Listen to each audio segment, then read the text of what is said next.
Many Israelis are demanding that the government continue the war rather than stop it. A rather shocking public opinion poll has come out. Let's take a proper look at it today. Let's take a look right away. The United States and Israel are in a 2-week ceasefire with Iran. Although tensions may appear to be easing, the mood inside Israel is shifting in a very different direction. Distrust and backlash against the ceasefire are spreading rapidly. According to a public opinion poll conducted by Hebrew University from April 9th to 10th, 67% of respondents expressed opposition to the ceasefire. This figure is interpreted as an indicator of a strong sense of crisis that has spread throughout society, going beyond mere dissatisfaction. Many citizens feel this military operation has not significantly weakened Iran's nuclear and military capabilities or Hezbollah in Lebanon. In particular, as long as Hezbollah remains armed, many believe that the threat to the northern border will continue. For this reason, there are also strong opinions that military operations in the Lebanon region should not be stopped. Some respondents worry that ending the war now could spark greater conflict, and more people believe this is the time to eliminate the root threat. This atmosphere shows that separate from the fatigue caused by the prolonged war, security anxiety directly related to survival is having a much greater impact. Even Israel's opposition parties aren't calling to end the war. Instead, they're demanding stronger, larger attacks. Because none of the war's initial goals, like neutralizing Iran's nuclear facilities or regime change, have been met, some, especially opposition voices, argue the war should continue until they are achieved. What's interesting is that the Gulf countries also want war. America's allied countries in the Gulf region are strongly urging President Trump not to stop military operations against Iran and to push even harder. The Gulf countries, heavily damaged by Iran's attacks, view this war as a historic chance to topple Iran's theocratic regime. Right now, Gulf countries including Saudi Arabia and the UAE believe that even after more than a month of US airstrikes, Iran has not been weakened, so they want the war to continue. That's understandable because the UAE has so far been attacked by more than 2,300 missiles and drones from Iran, and major facilities like oil facilities, airports, and ports have all been hit. Saudi Arabia also experienced attacks on Aramco because of Iran. On top of that, if control of the Strait of Hormuz passes to Iran, for the Gulf countries that export crude oil through the Strait of Hormuz, it would be like having a noose around their necks. So among the Gulf countries, there's a shared understanding that they need to completely put an end to Iran this time. Anyway, Israel is currently trying to continue the war. They aren't even stopping their airstrikes on Lebanon right now. Because of this, it seems that anti-Israel sentiment is gradually spreading in the international community. Especially since many civilians and even UN peacekeepers are being harmed in this process. Anti-Israel sentiment is spreading widely, especially among European countries. Let's take a look at the fourth point. Giorgia Meloni, Italy's prime minister, told reporters on April 14th that the government will suspend the automatic extension of its defense agreement with Israel due to the current situation. The Italy-Israel defense agreement began in 2006 and is renewed every 5 years. Recently, there was an incident where Israel fired warning shots at a vehicle belonging to the Italian UN peacekeeping forces in Lebanon, and as a result of this incident, the relationship between the two countries has broken down. Pedro Sanchez, Spain's prime minister, criticized Israeli Prime Minister Netanyahu, saying contempt for life and international law is intolerable, and later urged implementing agreements with Israel.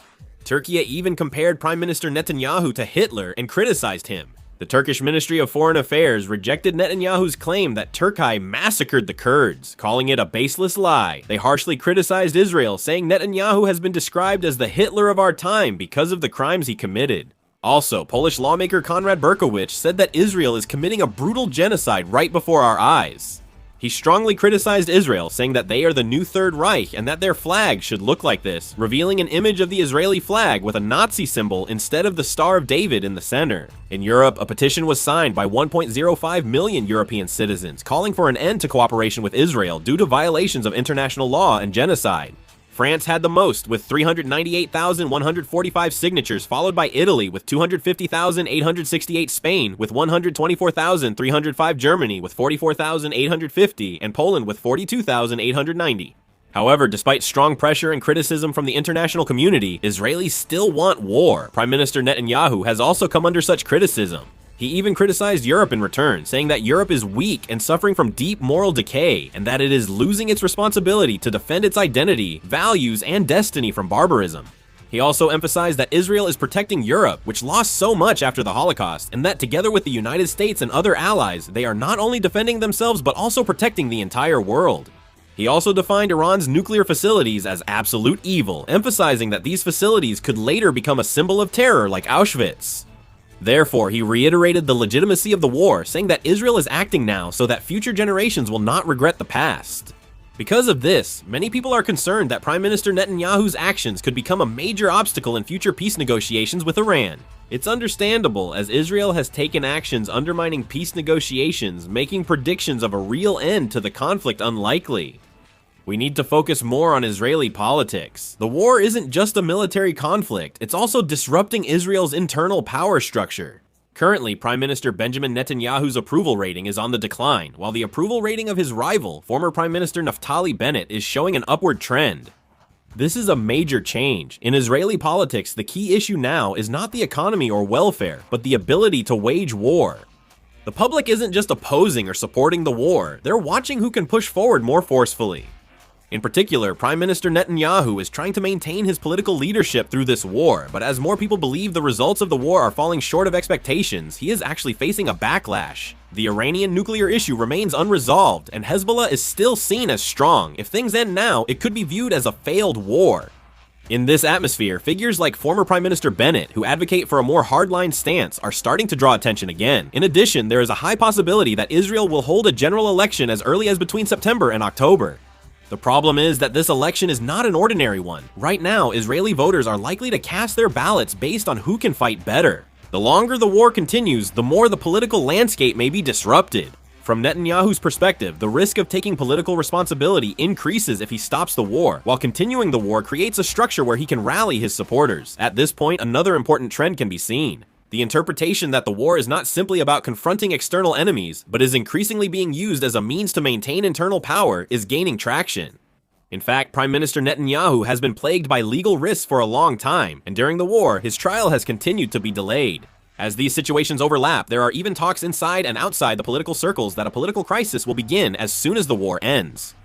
Prime Minister Benjamin Netanyahu currently faces 3 charges, including 2 for allegedly making inappropriate deals with major Israeli media for favorable coverage.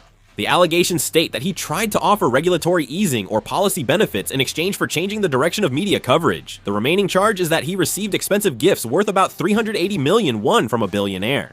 These gifts are known to include luxury items such as cigars, champagne, and jewelry. But what deserves more attention is the timeline of this case. All these charges were filed in November 2019. Now it is 2026, 7 years have passed. By now, this case should have already reached a conclusion. But the trial still hasn't ended. There's only one reason. Every time they tried to proceed with the trial, everything came to a halt. And at the center of every halt, there was always war. Prime Minister Netanyahu asked to delay his trial due to his official duties and the national security crisis. During that time, Israel has remained at war, with clashes in Gaza, tensions with Lebanon, and now a major conflict with Iran. The trial was postponed repeatedly, causing a 7-year delay, with some in politics and society raising serious concerns during this time. As wars repeat and trials are stopped, a system forms that preserves power. Prime Minister Netanyahu strongly denies this. He claims that this trial itself is an attack with political intent and an attempt to bring him down, and he completely denies all charges. As a result, the current ceasefire is also being considered very unstable. While the gunfire seems to have stopped, there's still constant tension that clashes could start again at any moment. With Prime Minister Netanyahu maintaining a hardline stance, concerns are rising that the ceasefire may not last and could break down again. This war has escalated from a military conflict to a complex crisis involving politics, the judiciary, and power. So the war currently happening in Israel can be seen as being divided into 2 fronts. One is the conflict with Iran and Hezbollah on the external front, and the other is the internal political power struggle. And as these 2 fronts become entangled with each other, the situation is becoming even more complicated.